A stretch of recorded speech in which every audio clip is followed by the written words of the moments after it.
Ana foi a babysitter dos netos do Bispo Edir Macedo, é um nome fictício de alguém que tantos anos depois pretende manter-se o anonimato e por isso está aqui por trás desta cortina. É uma testemunha privilegiada desta história de adoção por parte da família do Bispo da Iurde, Edir Macedo. Tenho também em estúdio Judite França, juntamente com a jornalista Alexandra Borges, autora desta investigação sobre a Iurde. Ana, começo por si. Como é que reage, como é que vê esta reação do Luís e da Vera, que insistem que não foram roubados à mãe biológica?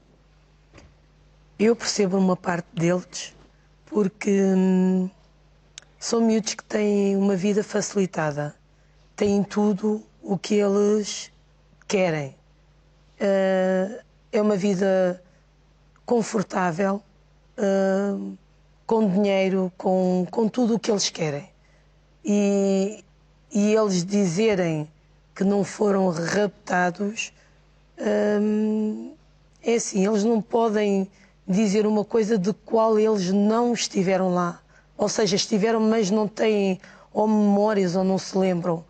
Porque eu recordo-me deles terem chegado, recordo-me da maneira como eles saíram e de como eles chegaram até lá.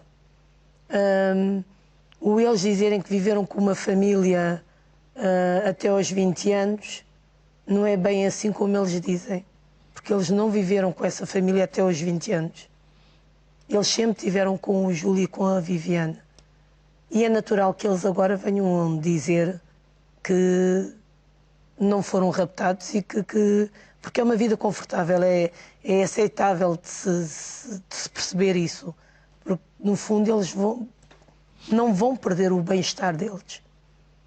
Portanto, para si não é uma declaração genuína, é uma declaração condicionada pelas circunstâncias e até pela pressão. Sim, sim, até porque eles estão a dizer aquilo que o Edir Macedo quer que seja dito, não aquilo que o Luís ou a Vera pensem. Mesmo que eles pensem o contrário e que queiram tirar dúvidas, não vão poder fazer porque eles não vão permitir que isso aconteça. Diz que recorda os momentos em que eles chegaram à casa da filha do Bispo Edir Macedo. Que momentos é que recorda e que memórias é que ainda guarda? Muitas. São 20 anos que passaram, mas são 20 anos um pouco pesados. Porque recordo-me deles chegarem, os três, e de virem ter comigo, correrem para mim, porque eu era a referência deles, eles não conheciam mais ninguém. Eu era aquela referência, eu e a Alice, mais ninguém. E lembro-me na altura deles ficarem um bocadinho assim, cabisbaixo, apreensivos, estranhos, vá. Porque não conheciam nada nem ninguém, estavam num sítio estranho.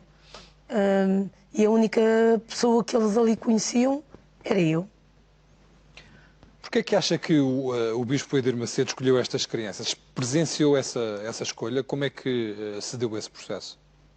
Eu recordo-me dele ter ido ver as instituições do lar, porque ele ainda não conhecia.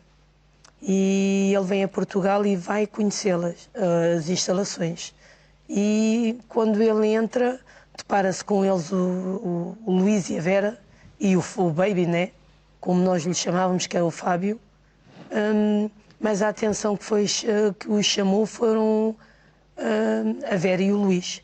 Até porque eles, quando entravam um estranho ou uma pessoa diferente, porque ali eram só mulheres praticamente, e quando entrava um homem, para eles aquilo era um pai, vá, que eles tinham aquela referência. E então lembro-me de o Edir Macedo dizer para a mulher que estava ali umas crianças, que eram umas boas crianças para a filha, para a Viviane, porque tinham as características que eles procuravam. Tinham cabelo preto, o Júlio também o tinha, e até porque eles tinham ali umas semelhanças, pelo tom da pele, o cabelo, e tudo isso fez com que a Esther começou-se a rir e diz, é mesmo, ela é tão bonitinha, e dali começou esta andança. Isso foi logo comentado nesse primeiro contacto? nesse primeiro contacto foi a conversa do Edi para a Esther de que a menina era uma boa, era boa para ser adotada para a Viviane. Ana, eu recordo-me na entrevista ter falado sobre isso, mas quando é que teve noção de que, muito provavelmente, a mãe biológica das crianças não tinha dado autorização, não tinha dado nenhum consentimento para que as crianças fossem adotadas? Eu dou conta disso quando já estou na América, porque há uma dada altura em que a Alice tem que vir a Portugal e nós vimos, porque quando se chega à América, o Fábio é separado dos irmãos. E a Viviane começa a dizer à Vera que o Fábio não é irmão dela. E a Vera dizia que sim, que era irmão. E ela dizia, não era, não. O Fábio não é seu irmão é o Luís. E ela, tadinha, continuava sempre a dizer que sim.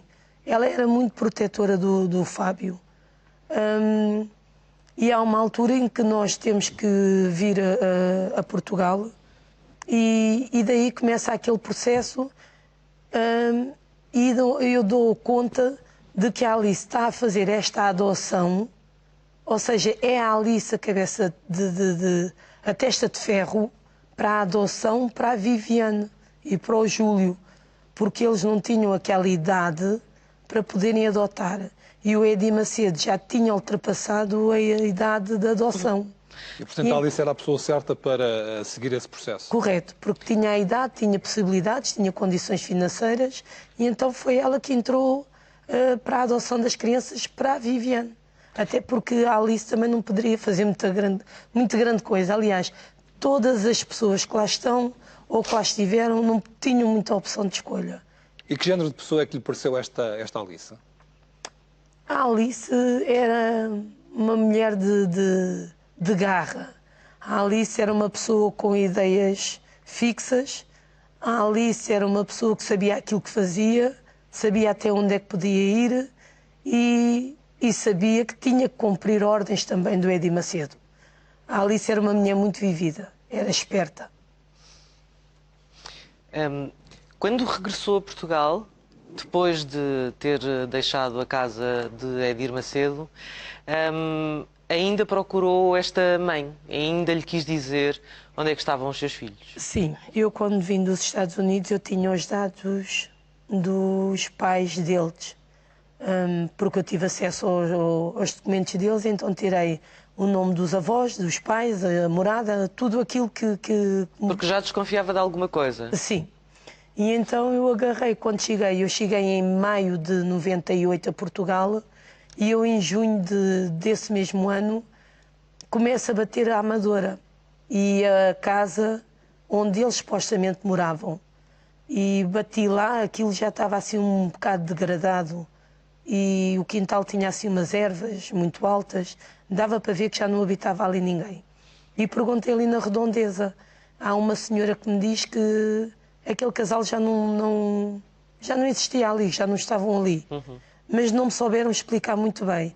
E como nós tínhamos aquela ideia de que eles eram, ela, a mãe, era seropositiva e o pai era toxicodependente, o que é que eu pensei? Eles morreram, certamente, ao fim deste tempo todo, depois disto ter acontecido, o máximo que pode ter acontecido foi eles se enterrarem mais na droga e acabaram por morrer. Mas como sabia que eles também pertenciam ali à freguesia de Arroios, dirigi-me até à junta de freguesia de Arroios, bati ali aquilo, mas ninguém me soube dar respostas. Eu andei 3 meses à procura destes pais, onde eu não tive qualquer tipo de resposta. Não consegui chegar a lado nenhum. E passaram-se 20 anos. Porquê é que só resolveu falar agora? Porque há alguém que me encontrou. Há uma Alexandra Borges que me encontrou. Quisera eu que tivesse acontecido isto há 20 anos atrás. Porque provavelmente eles não teriam ficado tantos anos na América. E como a TVI, através da Alexandra, foi ao meu encontro, tendo aqui uma oportunidade de falar, não ia ficar calada, tendo eu esta oportunidade. Não ia desperdiçá-la de maneira nenhuma. Sente-se também responsável por tudo aquilo que se passou? Não me sinto responsável porque não fui eu que o fiz. Sinto-me responsável de ter-me vindo embora e tê-los deixado, mas também não os poderia ter trazido. A única tristeza que eu guardo estes 20 anos é de nunca ter encontrado os pais para poder dizer onde eles estavam. E eu achava que eles estavam bem e na volta não estavam bem. Porque pensei que eles estivessem com a Alice, porque a Alice sempre me disse que tinha ficado com eles, e venho a saber que afinal eles sempre estiveram com a Viviane, né? E como é que a Viviane e o Júlio Freitas, a filha do Bispo Pedro Macedo, e o genro tratavam os filhos? É assim, a Viviane era uma menina mimada, era uma pessoa fútil, e ela, para ela, o que ela queria era, passa a expressão, ela queria uma Barbie e um Kenny, e ela achava que aquilo era apenas um brinquedo para elas. Ela não sabia como cuidar das crianças, ela não sabia como é que havia de estar. Aquelas crianças esperam ao médico, não era ela que ia ao médico, era a Alice que ia com elas ao médico. Era a Alice que fazia tudo para... Era a Alice que matriculou as crianças na escola. Ela apenas brincava com as crianças. Era o entretenimento delas, era brincar com eles. Mas não tinha qualquer tipo de senso maturidade, maternidade para ter duas crianças daquela idade, daquele porte, porque a Vera era uma criança com um feitio muito vincado. A Vera sabia o que é que ela queria. E a Vera hoje, para a idade que ela tem, se a Vera tiver o mesmo, passa a expressão, o calibre que ela tinha enquanto criança, a Vera vai perceber e querer saber as raízes dela. Ela só não o faz se não a deixarem fazer.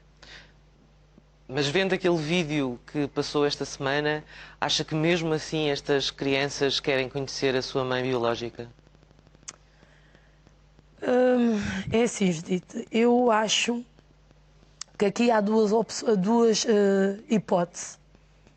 Ou eles vão ignorar isto totalmente porque assim lhe vão impor, porque lá está, o conforto deles, a vida, com tudo o que eles têm, com dinheiro fácil, com uma vida fácil, com casa própria, carro próprio, com tudo. Mas então acha que eles são impedidos de contactar com a mãe biológica? Muito provavelmente. Ou então vão agarrar neles porque isto vai dar muita confusão, vai dar muito problema, vai-lhes dar dor de cabeça e vão acabar por expulsá-los. Da igreja? Com certeza. E da vida deles. Como é que foi reencontrar a mãe que tinha visto há 20 anos à porta do lar? E uma das vezes foi para lhe dizer que as crianças não estavam lá. Para mim foi com uma alegria, mas ao mesmo tempo com uma tristeza. Porque uma alegria por voltar a vê-la 20 anos depois, mas com uma tristeza por ter que ir ter com ela, mas não era para lhe dar os filhos, era para lhe dizer onde eles estavam, mas sem os poder dar. E principalmente para lhe dar uma notícia tão drástica como foi aquela, né? Da morte do Fábio. Com certeza. Deixa-me só voltar aqui à questão do livro de assinaturas. Foi-lhe dito especificamente que àqueles pais não era possível assinar o livro? Sim. Há uma altura que nós abríamos as portas para os pais que batiam à porta e nós abríamos a porta. Há uma certa altura, eu não sei precisar se é a segunda, se é a terceira vez, mas sei que há uma dada altura em que nos é dito que nós não abrimos mais a porta às visitas. Nós, funcionários, apenas havia uma poderia abrir a porta e fazer as visitas, que ficava sempre com aqueles pais. E o livro de visitas não era para ser dado para assinar àqueles pais.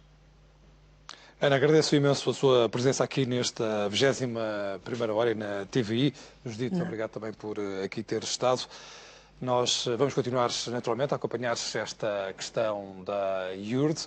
Não perca já a seguir as notícias na TVI 24. Nós regressamos amanhã. Tenha uma boa noite. Muito obrigado.